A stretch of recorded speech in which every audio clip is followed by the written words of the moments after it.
नमस्कार विद्यार्थी मित्रांनो, स्वागत आहे तुमचं आजच्या नवीन व्हिडिओमध्ये। तर आज आपण वीकली करंट अफेअर्स म्हणजेच 18 ते 24 नोव्हेंबर दरम्यानच्या चालू घडामोडी पाहणार आहोत। यामध्ये आपण एकूण 40 प्रश्न आणि त्यांची महत्त्वाची माहिती पाहणार आहोत मित्रांनो। आणि तुम्हाला जर या व्हिडिओची PDF हवी असेल ना, तर व्हिडिओच्या डिस्क्रिप्शन बॉक्समध्ये आपल्या टेलिग्राम चॅनलची लिंक आहे, तेथे तुम्हाला सर्व व्हिडिओच्या PDF अगदी फ्रीमध्ये मिळतील। तर मित्रांनो, वेळ वाया न घालवता आपण या व्हिडिओला सुरुवात करूयात। तर पहिला प्रश्न आहे, जोल जीबी मेळा 2024 चे उद्घाटन कोणत्या राज्यातील पिथोरागड येथे झाले? तर याचे योग्य उत्तर ऑप्शन बी उत्तराखंड या कोणत्या? तर उत्तराखंड या। तर याविषयी आपण महत्त्वाची माहिती देखील पाहून घेऊयात। तर उत्तराखंडचे मुख्यमंत्री पुष्कर सिंह धामी यांनी पिथोरागडमध्ये जोलजीबी फेअर 2024 लॉन्च केलेले आहे। तर हा मेळा ऐतिहासिकदृष्ट्या भारत, तिबेट, नेपाळ आणि आसपासच्या प्रदेशांमध्ये सामंजस्य वाढवण्यासाठी प्रसिद्ध आहे। यानंतर आपण उत्तराखंड विषयी देखील शॉर्टमध्ये महत्त्वाची माहिती पाहून घेऊयात। तर मुख्यमंत्री सध्याचे पुष्कर सिंह धामी आहेत। सध्याचे राज्यपाल लेफ्टनंट जनरल गुरमीत सिंग आणि राजधानी आहे डेहराडून आणि गैरसेन। यानंतर तलाव पाहून घेऊयात। तर सत्तल, रकसतल, नैनीताल आणि मलाताल। यानंतर राष्ट्रीय उद्याने पाहूयात। तर जिम कार्बेट राष्ट्रीय उद्यान, नंदादेवी राष्ट्रीय उद्यान, राजाजी राष्ट्रीय उद्यान, valley of flowers national park आणि गंगोत्री राष्ट्रीय उद्यान। यानंतर पुढील प्रश्न, जगातील पहिल्या महिला बस डेपो सखी डेपोचे उद्घाटन कोणत्या शहरात करण्यात आलेले आहे? तर याचे योग्य उत्तर ऑप्शन ए दिल्ली या शहरामध्ये। कोणत्या शहरामध्ये? दिल्ली या। तर याविषयी महत्त्वाची माहिती पाहून घेऊयात। तर दिल्लीचे परिवहन मंत्री कैलाश गेहलोत यांनी सरोजिनी नगरमध्ये जगातील पहिल्या महिला बस डेपो सखी डेपोचे उद्घाटन केलेले आहे। तर या आगारात एकूण 223 महिला कर्मचारी असून त्यात 89 चालक आणि 134 कंडक्टर्स यांचा समावेश आहे। तर जगातील पहिले याविषयी आपण चालू घडामोडी पाहून घेऊयात मित्रांनो। तर जगातील पहिले वैदिक घड्याळ विक्रम आहे। जगातील पहिला CO2 शोषक वनस्पती आइसलँड। यानंतर जगातील सर्वात मोठे क्रिकेट स्टेडियम कोठे? तर अहमदाबादमध्ये। पुढील जगातील पहिले 6G उपकरण जपान आणि जगातील पहिली हायड्रोजन ट्रेन जर्मनी आणि जगातील पहिला कृत्रिम सूर्य चीन या ठिकाणी आणि जगातील पहिला लाकडी उपग्रह जपान। ठीक आहे, लक्षात ठेवा। यानंतर पुढील प्रश्न आहे तिसरा, तर श्रीलंकेच्या इतिहासात सरन्यायाधीशपद भूषवणारी दुसरी महिला कोण बनलेली आहे?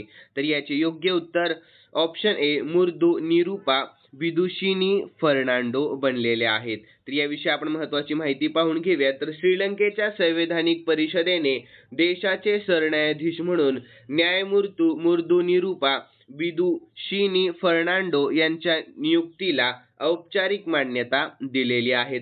तर न्यायमूर्ती फर्नांडो या श्रीलंकेच्या इतिहासातील 2011 पर्यंत शिराणी बंदरनायके यांच्यानंतर सरन्यायाधीशपद भूषवणाऱ्या दुसऱ्या महिला आहेत। यानंतर श्रीलंकाविषयी शॉर्टमध्ये महत्त्वाची माहिती पाहूयात।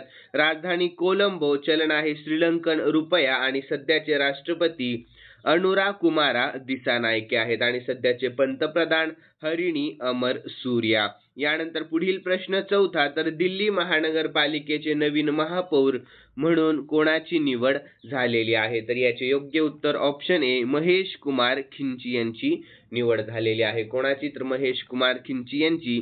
यानंतर पुढील प्रश्न, अमेरिकेचे नवनिर्वाचित राष्ट्राध्यक्ष डोनाल्ड ट्रम्प यांनी आरोग्य सचिव म्हणून कोणाची नियुक्ती केलेली आहे? तर याचे योग्य उत्तर ऑप्शन ए पीट हेगसेथ यांची। कोणाची? तर पीट हेगसेथ यांची। तर याविषयी आपण महत्त्वाची माहिती पाहून घेऊयात। तर सुजी विल्स व्हाईट हाऊसचे नवीन चीफ ऑफ स्टाफ आहेत आणि माईक वॉल्टज अमेरिकेचे राष्ट्रीय सुरक्षा सल्लागार आणि अमेरिकेचे 47वे राष्ट्राध्यक्ष डोनाल्ड ट्रम्प आहेत। ठीक आहे। यानंतर US संरक्षण सचिव कोण आहेत? तर पीट हेगसेथ आहेत। पुढील प्रश्न 6वा, तर अलीकडे जगातील हरितगृह वायू उत्सर्जित करणारा अव्वल कोण बनलेला आहे? तर याचे योग्य उत्तर आहे ऑप्शन सी शंघाय। कोण आहे? तर शंघाय। तर यानंतर पुढील प्रश्न, अलीकडेच भारताचा दुसरा सर्वाधिक T20 आंतरराष्ट्रीय विकेट घेणारा गोलंदाज कोण बनलेला आहे? तर याचे योग्य उत्तर ऑप्शन बी अर्शदीप सिंग. कोण आहे? तर अर्शदीप सिंग बनलेला आहे. तर याविषयी महत्त्वाची माहिती पाहून घेऊयात. शॉर्टमध्ये आहे मित्रांनो, लक्ष द्या माहितीकडे. तर अर्शदीप सिंग हे T20 आंतरराष्ट्रीय क्रिकेटमध्ये भारताकडून सर्वाधिक विकेट घेणारा दुसरा गोलंदाज ठरला. तर या दरम्यान त्याने भुवनेश्वर कुमार आणि जसप्रीत बुमराह यांचा पराभव केलेला आहे.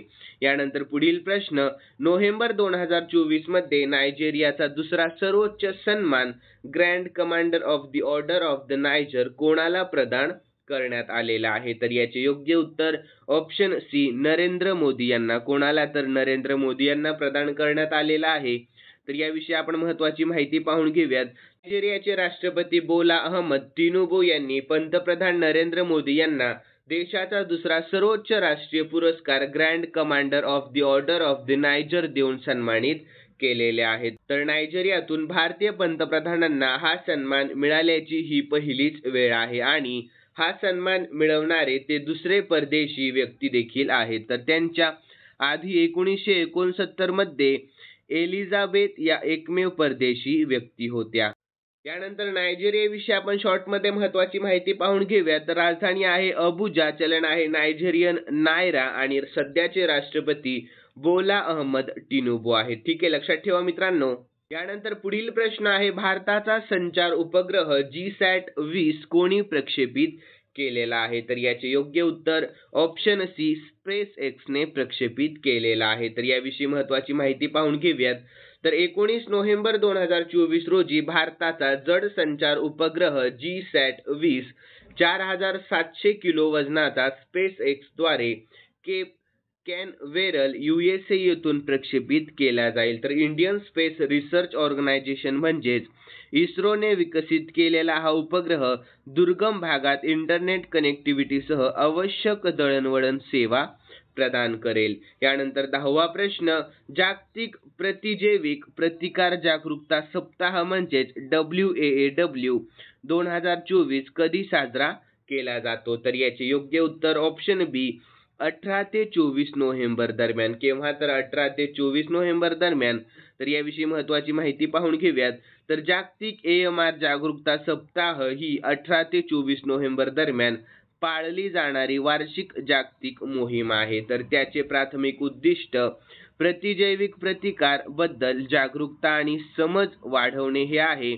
तर यानंतर पुढील प्रश्न 11वा, तर भारतीय तटरक्षक दलाने नोव्हेंबर 2024 मध्ये रिप्रेक्स 2024 सराव कोठे आयोजित केलेला आहे? तर याचे योग्य उत्तर ऑप्शन ए पारादीप ओडिशा या ठिकाणी. कोठे? तर पारादीप. यानंतर याविषयी महत्त्वाची माहिती पाहून घेऊयात मित्रांनो. तर भारतीय तटरक्षक दलाने पारादीप ओडिशा येथे प्रादेशिक स्तरावर प्रदूषणाचा सामना करण्यासाठी सराव रिप्रेक्स 2024 आयोजित केलेला आहे. तर हे 12 ते 14 नोव्हेंबर 2024 या कालावधीत आयोजित करण्यात आलेला आहे. तर तेल गळती आणि सागरी प्रदूषणाच्या घटनांवर त्वरित कारवाई करण्यासाठी विविध भागीदारांमध्ये तयारी आणि समन्वय वाढवणे हा या सरावाचा उद्देश आहे. यानंतर ओडिशाविषयी शॉर्टमध्ये महत्त्वाची माहिती पाहून घेऊयात.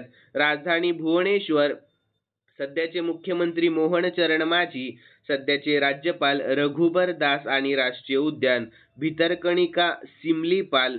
यानंतर लेक आहे चिल्का तलाव. ठीक आहे, लक्षात ठेवा. यानंतर पुढील प्रश्न आहे 12वा, तर 73वा 2024चा मिस युनिव्हर्स हा किताब कोणी जिंकलेला आहे? तर याचे योग्य उत्तर आहे ऑप्शन ए व्हिक्टोरिया केअर थेलविग यांनी जिंकलेला आहे. तर याविषयी आपण महत्त्वाची माहिती पाहून घेऊयात. शॉर्टमध्ये आहे मित्रांनो, लक्ष द्या माहितीकडे. तर डेन्मार्कच्या व्हिक्टोरिया कजेर थेलविगने 2024 वर्षासाठी मिस युनिव्हर्सचा किताब जिंकलेला आहे. तर पहिल्यांदाच आंतरराष्ट्रीय सौंदर्य स्पर्धेचा पुरस्कार डेन्मार्कला मिळालेला आहे.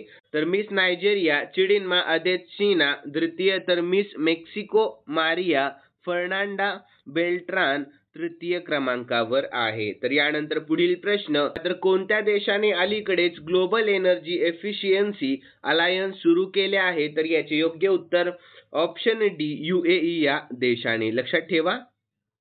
तर याविषयी महत्त्वाची माहिती पाहून घेऊयात आपण. तर UAE अझरबैजान येथे आयोजित COP29 दरम्यान ग्लोबल एनर्जी एफिशियन्सी अलायन्स स्थापन करण्यासाठी एक महत्त्वाकांक्षी उपक्रम सुरू केलेला आहे. तर या उपक्रमाचे उद्दिष्ट 2030 पर्यंत जागतिक ऊर्जा कार्यक्षमता दर दुप्पट करणे आणि उत्सर्जन कमी करण्यासाठी योगदान देणे हे आहे. यानंतर संयुक्त अरब अमिरातीविषयी देखील आपण शॉर्टमध्ये महत्त्वाची माहिती पाहून घेऊयात. तर राजधानी आहे अबुधाबी, चलन आहे UAE दिरहाम आणि सध्याचे पंतप्रधान मोहम्मद बिन राशिद अल मक्तूम आणि राष्ट्रपती सध्याचे मोहम्मद बिन झायद अल नयान हे आहेत. ठीक आहे. तर यानंतर पुढील प्रश्न, तर कोणत्या राज्याच्या किनारी गावांना अलीकडेच युनेस्कोने त्सुनामी रेडी म्हणून मान्यता दिलेली आहे? तर याचे योग्य उत्तर ऑप्शन सी ओडिशा या. कोणत्या? तर ओडिशा या. तर याविषयी महत्त्वाची माहिती पाहून घेऊयात. तर अलीकडेच ओडिशातील 24 किनारी गावांना युनेस्कोच्या आंतर सरकारी समुद्रशास्त्रीय आयोगाने त्सुनामी रेडी म्हणून मान्यता दिलेली आहे. तर हा युनेस्कोच्या आंतर सरकारी समुद्रशास्त्रीय आयोगाने IOC सुरू केलेला आंतरराष्ट्रीय समुदाय आधारित ओळख कार्यक्रम आहे. तर जनजागृती आणि धोरणांद्वारे लोकांना मदत करणे हे त्याचे उद्दिष्ट आहेत. यानंतर पुढील प्रश्न, नुकतेच देशाचे नवीन नियंत्रक आणि महालेखा परीक्षक CAG म्हणून कोणाची नियुक्ती करण्यात आलेली आहे? तर याचे योग्य उत्तर ऑप्शन डी संजय मूर्ती यांची. कोणाची नियुक्ती करण्यात आलेली आहे? संजय मूर्ती यांची नियुक्ती करण्यात आलेली आहे. तर याविषयी महत्त्वाची माहिती पाहून घेऊयात. तर राष्ट्रपती द्रौपदी मुर्मू यांनी हिमाचल प्रदेश केडरच्या 1989च्या बॅचच्या IAS अधिकाऱ्यांचा गौरव केला. तर गिरीश चंद्र मुर्मू यांच्या जागी पुढील CAG म्हणून संजय मूर्ती यांची नियुक्ती करण्यात आलेली आहे. तर ज्यांचा कार्यकाळ 20 नोव्हेंबर 2024 रोजी संपत आहे. तर ही नियुक्ती घटनेच्या कलम 148(1) अंतर्गत करण्यात आलेली आहे. तर नियुक्ती कोण करतो? तर राष्ट्रपती करतात. पहिले CAG एडमंड ड्रमंड स्वातंत्र्यापूर्वी आणि V नरहरी राव हे स्वातंत्र्य मिळाल्यानंतरचे.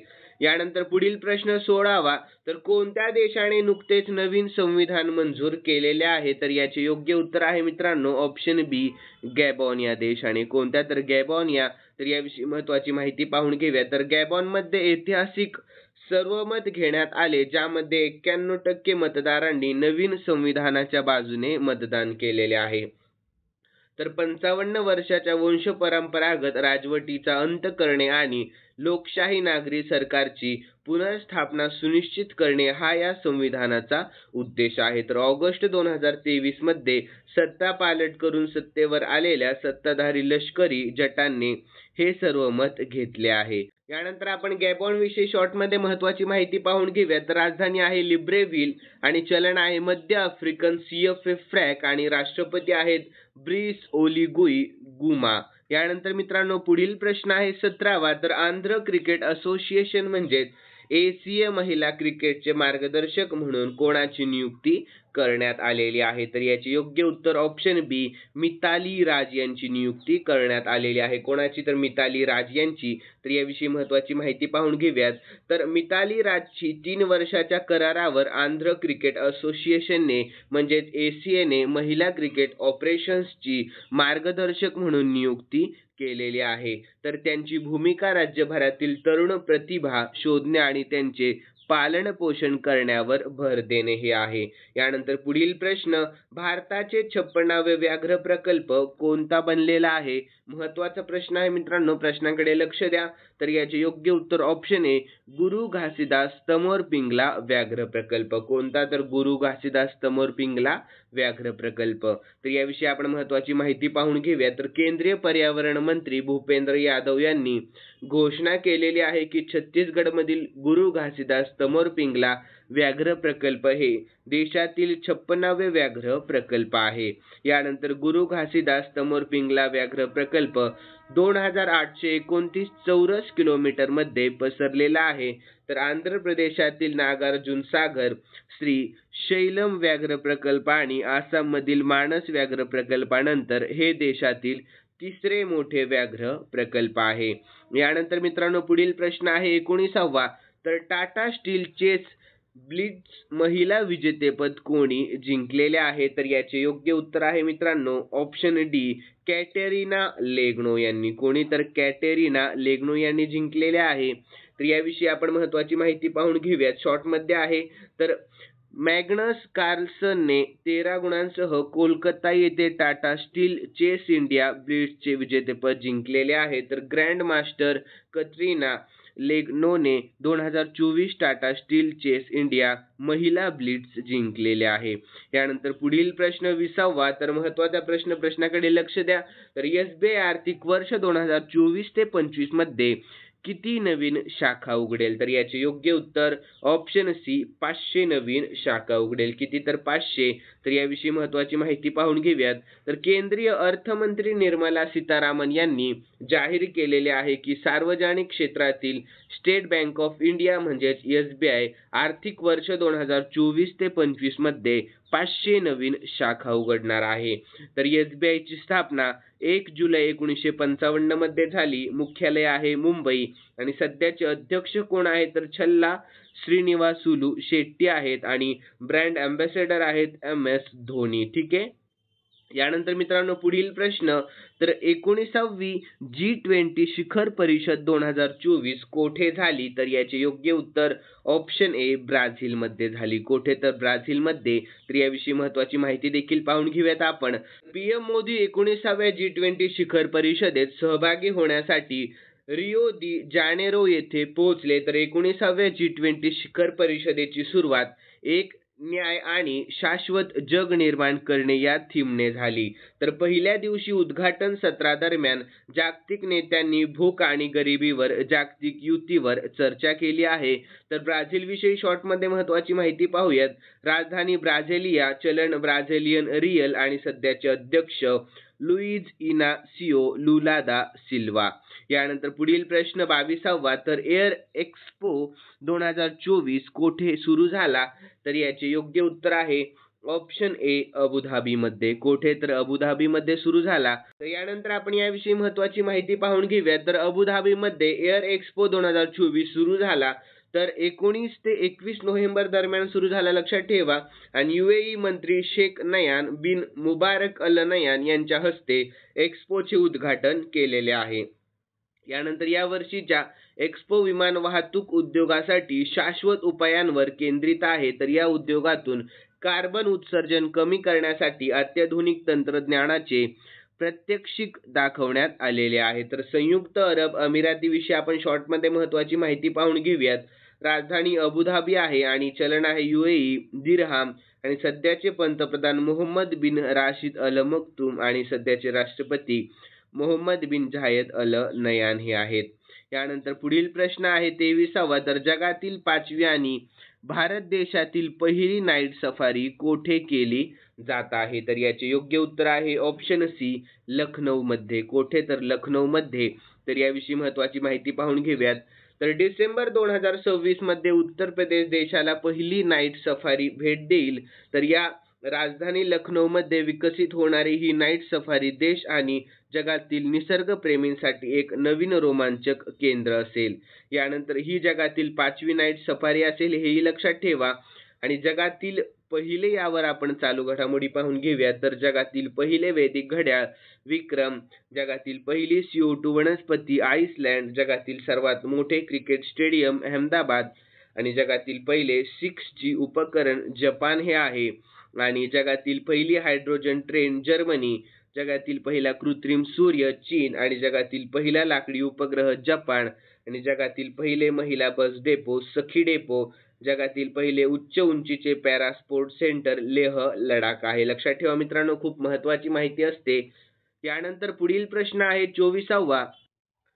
कोणत्या भारतीय कंपनीला लंडनमध्ये ग्रीन वर्ल्ड अवॉर्ड 2024 ने सन्मानित करण्यात आलेले आहे? तर याचे योग्य उत्तर ऑप्शन डी, कोल इंडिया लिमिटेडला. लक्षात ठेवा.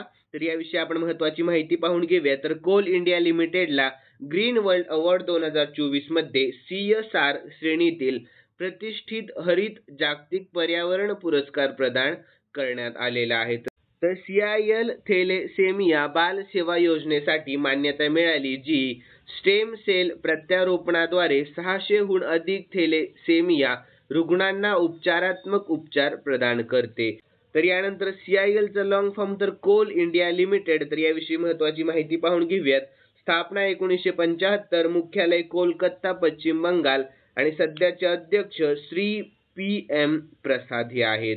यानंतर पुढील प्रश्न आहे 25वा. तर कोणत्या राज्यातील धुडमारस संयुक्त राष्ट्र संघाने सर्वोत्तम पर्यटन गावाचा दर्जा दिलेला आहे? तर याचे योग्य उत्तर आहे ऑप्शन C, छत्तीसगड. लक्षात ठेवा. तर यानंतर आपण याविषयी महत्त्वाची माहिती पाहून घेऊया. तर छत्तीसगडमधील बस्तर येथे असलेल्या धुडमारस या गावाची UNWTOच्या सर्वोत्कृष्ट पर्यटन ग्राम अपग्रेडेशन कार्यक्रमासाठी निवड करण्यात आलेली आहे. तर यानंतर आपण युनेस्को विषयी शॉर्टमध्ये महत्त्वाची माहिती पाहून घेऊयात. तर स्थापना 16 नोव्हेंबर 1945 मध्ये झाली. मुख्यालय पॅरिस, फ्रान्स आहे आणि सध्याचे अध्यक्ष ऑड्रे अझौले आहेत. यानंतर पुढील प्रश्न आहे 26वा. तर ऑल इंडिया पिकलबॉल असोसिएशन म्हणजेच AIPA चे ब्रँड अँबॅसेडर म्हणून कोणाची नियुक्ती करण्यात आलेली आहे? तर याचे योग्य उत्तर ऑप्शन A, मंदिरा बेदी यांची. कोणाची? तर मंदिरा बेदी यांची नियुक्ती करण्यात आलेली आहे. तर याविषयी आपण महत्त्वाची माहिती पाहून घेऊयात. तर ऑल इंडिया पिकलबॉल असोसिएशनने अभिनेत्री आणि फिनटेक आयकॉन मंदिरा बेदी यांना पिकलबॉलची ब्रँड अँबॅसेडर म्हणून घोषित केलेले आहे. तर त्यांच्या संघटनेचा उद्देश या खेळात महिलांचा सहभाग वाढवणे आणि पिकलबॉलला लोकप्रिय करणे हा आहे, जो आता जगभरात वेगाने वाढत आहे. तर सध्या स्त्रिया 40% खेळाडू आहेत आणि त्यांची संख्या पुरुषांपेक्षा वेगाने वाढत आहे. यानंतर पुढील प्रश्न. तर चौथ्या राष्ट्रीय जलतरण स्पर्धेत कोणते राज्य सांघिक चॅम्पियनशिप जिंकेल? तर याचे योग्य उत्तर आहे ऑप्शन C, पश्चिम बंगाल. कोणते? तर पश्चिम बंगाल हे राज्य. तर याविषयी महत्त्वाची माहिती पाहून घेऊयात. तर चौथी राष्ट्रीय स्विमिंग चॅम्पियनशिप 2024 नवी दिल्ली येथे संपन्न झाली, ज्यामध्ये 26 राज्य आणि केंद्रशासित प्रदेशांतील 1500 स्पर्धकांनी भाग घेतला होता. तर या चॅम्पियनशिपमध्ये पश्चिम बंगालने 151 पदकांसह 67 सुवर्ण पदके, 43 रौप्य पदके आणि 41 कांस्य पदके जिंकली. तर सांघिक चॅम्पियन होण्याचा मान मिळवला तर कर्नाटकने 50 पदकांसह उपविजेतेपद मिळवलेले आहे. तर उत्तराखंड आणि हरियाणा यांनी अनुक्रमे 3रा आणि 4था क्रमांक पटकावला आहे. तर यानंतर पुढील प्रश्न. 14वी hockey India senior men's national championship 2024 कोणत्या संघाने जिंकली?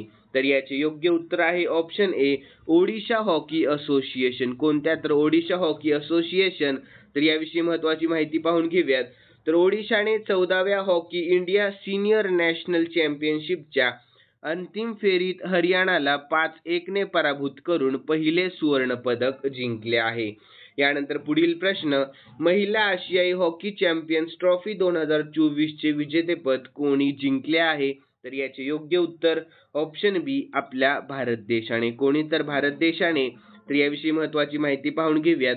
तर भारताच्या महिला हॉकी संघाने महिला आशियाई चॅम्पियन्स ट्रॉफी 2024 मध्ये चमकदार कामगिरी केली आणि अंतिम फेरीत चीनचा 1-0 असा पराभव करून आपले विजेतेपद राखले आहे.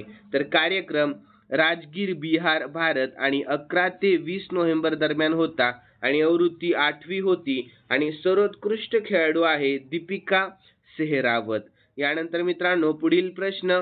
तर पाण्याच्या कमतरतेमुळे अलीकडेच कोणत्या देशाने आणीबाणी जाहीर केली आहे?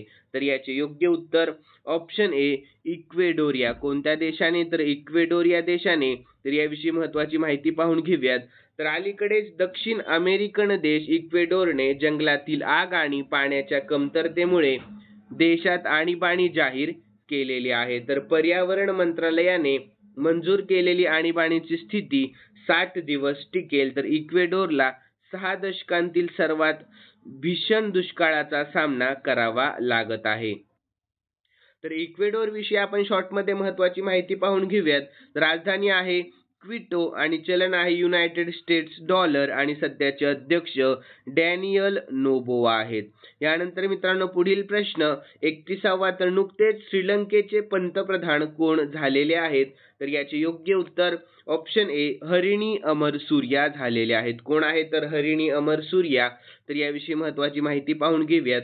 तर हरिणी अमरसूर्या यांना श्रीलंकेचे नवीन पंतप्रधान बनवण्यात आलेले आहे.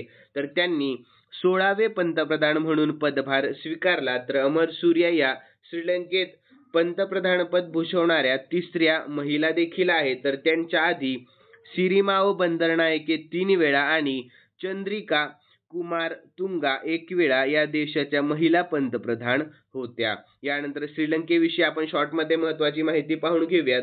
तर राजधानी आहे कोलंबो, चलन आहे श्रीलंकन रुपया आणि सध्याचे राष्ट्रपती अनुरा कुमार दिसानायके आहेत आणि सध्याचे पंतप्रधान आहेत हरिणी अमरसूर्या.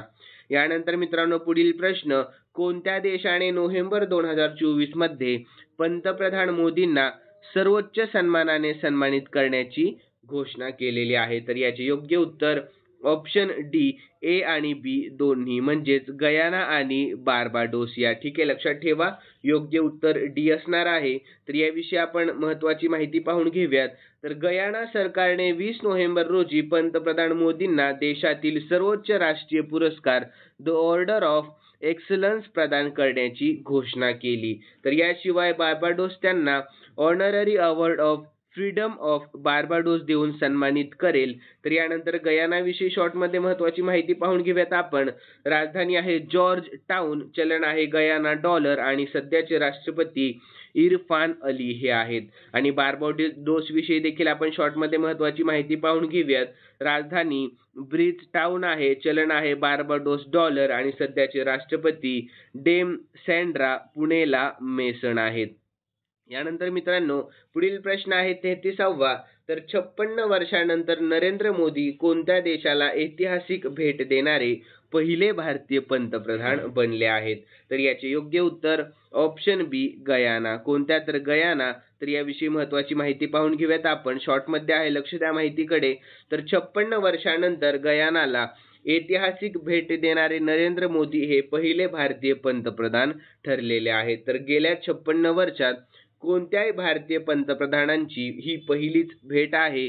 तर भारत आणि गयाना यांच्यातील द्विपक्षीय संबंध मजबूत करणे, ऊर्जा, कृषी आणि तंत्रज्ञान क्षेत्रातील भागीदारी वाढवणे हा या भेटीचा उद्देश आहे. यानंतर पुढील प्रश्न, न्यायमूर्ती डी.के. कृष्णकुमार कोणत्या राज्याचे सरन्यायाधीश झालेले आहेत?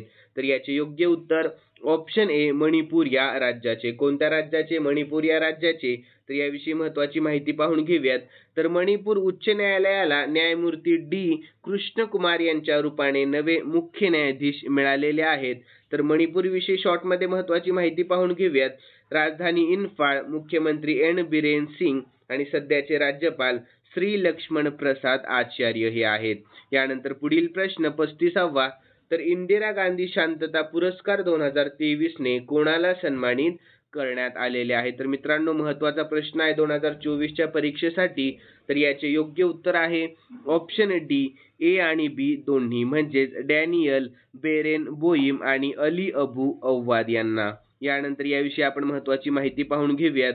तर 2023 सालचा शांतता, निशस्त्रीकरण आणि विकासासाठीचा इंदिरा गांधी पुरस्कार जगप्रसिद्ध पियानो वादक आणि कंडक्टर डॅनियल बेरेन बोईम आणि पॅलेस्टिनी शांतता कार्यकर्ते अली अबू अव्वाद यांना प्रदान करण्यात आलेला आहे. यानंतर हा प्रतिष्ठित पुरस्कार शांतता आणि अहिंसेला प्रोत्साहन देण्यासाठी केलेल्या त्यांच्या उल्लेखनीय प्रयत्नांना ओळखतो. तर त्यांची निवड का करण्यात आली हेही आपण पाहून घेऊयात. तर डॅनियल बेरेन बोईम यांची तर लोकांना एकत्र आणण्यासाठी आणि सांस्कृतिक आणि राजकीय तणाव कमी करण्यासाठी संगीताचा एक साधन म्हणून वापर केल्याबद्दल त्यांची निवड करण्यात आलेली आहे. आणि यानंतर अली अबू अव्वाद यांची तर अहिंसेला प्रोत्साहन देण्यासाठी आणि पॅलेस्टिनी आणि इस्रायलींना संवाद आणि समजूतदारपणासाठी एकत्र आणणारे रूट्स सारखे व्यासपीठ तयार करण्यासाठी त्यांची निवड करण्यात आलेली आहे. यानंतर पुढील प्रश्न आहे 36वा. तर अलीकडेच इस्रोचा GSAT-N2 संचार उपग्रह कोणत्या कंपनीच्या फाल्कन 9 रॉकेटमधून प्रक्षेपित करण्यात आलेला आहे? तर याचे योग्य उत्तर ऑप्शन सी SpaceX या. कोणत्या? तर SpaceX या. तर याविषयी महत्त्वाची माहिती पाहून घेऊयात आपण. तर इलॉन मस्कच्या SpaceX कंपनीने फाल्कन 9 रॉकेटमधून भारताचा GSAT-N2 कम्युनिकेशन उपग्रह प्रक्षेपित केला आहे. तर उपग्रहाचे वजन 4700 किलो आहे. तर हे 14 वर्षांच्या मिशनसाठी डिझाईन केले गेले आहे. तर हे जिओ स्टेशनरी ट्रान्सफर ऑर्बिटमधून प्रक्षेपित करण्यात आलेले आहे. यानंतर इस्रोने SpaceX कडे का मागितली मदत हेही आपण या ठिकाणी पाहून घेऊयात. तर GSAT-N2 उपग्रहाचे वजन 4700 किलो आहे. तर वास्तविक भारताच्या रॉकेटमध्ये 4 टनांपेक्षा जास्त वजनाचे उपग्रह सोडण्याची क्षमता नाही. तर GSAT-20 उपग्रहाला GSAT-N2 असे नाव देण्यात आलेले आहे, हे लक्षात ठेवा. तर GSAT-N2 बद्दल महत्त्वाची माहिती आपण या ठिकाणी पाहून घेऊयात. तर GSAT-N2 हा दूरसंचार उपग्रह आहे. तर हे विशेषतः दुर्गम भागातील दळणवळण प्रणाली सुधारण्यासाठी डिझाईन केलेले आहे. तर यामुळे दुर्गम भागात ब्रॉडबँड इंटरनेट सुविधा उपलब्ध होणार आहे. यानंतर पुढील प्रश्न 37वा. तर अलीकडेच चाचणी घेण्यात आलेल्या जगातील सर्वात शक्तिशाली रॉकेटचे नाव काय आहे? तर याचे योग्य उत्तर ऑप्शन बी स्टारशिप आहे. काय नाव आहे? तर स्टारशिप हे नाव आहे. तर याविषयी महत्त्वाची माहिती पाहून घेऊयात आपण.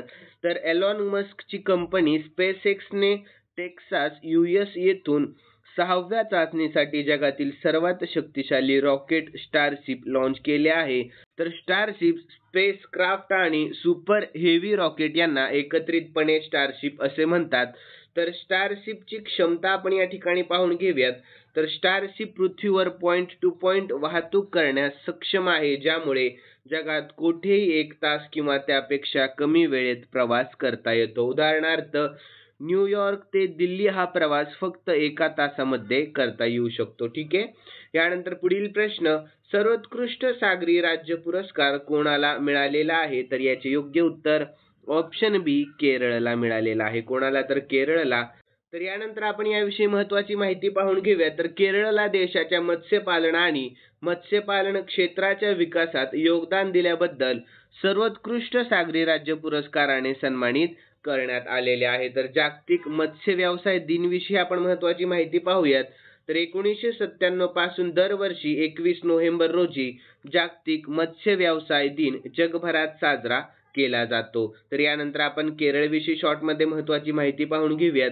राजधानी तिरुवनंतपुरम, मुख्यमंत्री P. विजयन आहेत आणि सध्याचे राज्यपाल आरिफ मोहम्मद खान हे आहेत. यानंतर पुढील प्रश्न इंटरनॅशनल माइंड स्पोर्ट्स असोसिएशन म्हणजेच IMSA चे अध्यक्ष म्हणून कोणाची निवड झालेली आहे? तर याचे योग्य उत्तर आहे मित्रांनो ऑप्शन ए नंदन कुमार झा यांची. कोणाची? तर नंदन कुमार झा यांची निवड झालेली आहे. तर याविषयी आपण महत्त्वाची माहिती पाहून घेऊयात. तर जेव्हा अधिवक्ता नंदन झा यांची इंटरनॅशनल माइंड स्पोर्ट्स असोसिएशन म्हणजेच IMSA चे आंतरराष्ट्रीय अध्यक्ष म्हणून निवड झाली, तेव्हा भारताने आंतरराष्ट्रीय क्रीडा जगतात लक्षणीय प्रगती केलेली आहे. तर ही प्रतिष्ठित नियुक्ती 16 नोव्हेंबर 2024 रोजी साओ पाउलो, ब्राझील येथे IMSA वार्षिक सर्वसाधारण सभेदरम्यान करण्यात आलेली आहे. तर 44 वर्षांचे नंदन झा या पदावर नियुक्त झालेले पहिले भारतीय ठरलेले आहेत. यानंतर इंटरनॅशनल माइंड स्पोर्ट्स असोसिएशन विषयी आपण शॉर्टमध्ये महत्त्वाची माहिती पाहूयात. स्थापनेचे वर्ष 19 एप्रिल 2005. अध्यक्ष नंदन कुमार झा हे आहेत. यानंतर पुढील प्रश्न आहे 40वा. तर 2025 मध्ये खेलो इंडिया यूथ गेम्स आणि पॅरा गेम्सचे आयोजन कोणते राज्य करेल? तर याचे योग्य उत्तर ऑप्शन बी बिहार हे राज्य. कोणते राज्य? बिहार हे राज्य. तर याविषयी महत्त्वाची माहिती पाहूयात. तर बिहार राज्य 2025 मध्ये प्रतिष्ठित खेलो इंडिया यूथ गेम्स आणि खेलो इंडिया पॅरा गेम्स आयोजित करणार आहे. तर या उपक्रमामुळे बिहारमधील खेळांना प्रोत्साहन मिळेल. तर क्रीडा मंत्री सध्याचे मनसुख मांडविया आहेत आणि बिहार विषयी आपण शॉर्टमध्ये महत्त्वाची माहिती पाहून घेऊयात. राजधानी पटना, मुख्यमंत्री नितीश कुमार आहेत आणि सध्याचे राज्यपाल राजेंद्र आर्लेकर हे आहेत. यानंतर मित्रांनो एक प्रश्न मी एक्स्ट्रा ठेवलेला आहे. तर प्रश्न असा आहे, नुकतेच इस्रोने गगनयान मोहिमेसाठी कोणत्या देशाच्या अंतराळ संस्थेशी करार केलेला आहे? तर याचे योग्य उत्तर आहे ऑप्शन बी ऑस्ट्रेलिया या. कोणत्या? तर ऑस्ट्रेलिया या. तर याविषयी महत्त्वाची माहिती पाहूयात शॉर्टमध्ये. तर इस्रो आणि ऑस्ट्रेलियन स्पेस एजन्सी म्हणजेच ISA यांनी अलीकडेच गगनयान मोहिमेसाठी क्रू आणि मॉड्यूल रिकव्हरीमध्ये सहयोग करण्यासाठी एक करार केलेला आहे. तर यानंतर मित्रांनो खालील 2 प्रश्न मी स्पेशली तुमच्यासाठी ठेवलेले आहेत आणि तुम्ही जर हा व्हिडिओ मन लावून पाहिलेला असेल किंवा या वीकमधले करंट अफेअरचे व्हिडिओ तुम्ही पाहिलेले असतील तर तुम्हाला नक्कीच या प्रश्नाचे उत्तर येईल अशी मी अपेक्षा करतो. तर प्रश्न असा आहे, 73वा मिस युनिव्हर्स हा किताब कोणी जिंकलेला आहे? तर याचे योग्य उत्तर तुम्हाला कमेंट बॉक्समध्ये सांगण्याचा प्रयत्न करायचा आहे मित्रांनो. तर पुढील प्रश्न आहे, अलीकडेच चाचणी घेण्यात आलेल्या जगातील सर्वात शक्तिशाली रॉकेटचे नाव काय आहे? तर याचेही योग्य उत्तर तुम्हाला कमेंट बॉक्समध्ये सांगण्याचा प्रयत्न करायचा आहे मित्रांनो. आणि तुम्हाला जर आजचा व्हिडिओ आवडलेला असेल तर नक्कीच या व्हिडिओला लाईक करा आणि सबस्क्राईब करायला अजिबात विसरू नका. तर चला भेटूयात नवीन व्हिडिओमध्ये. धन्यवाद.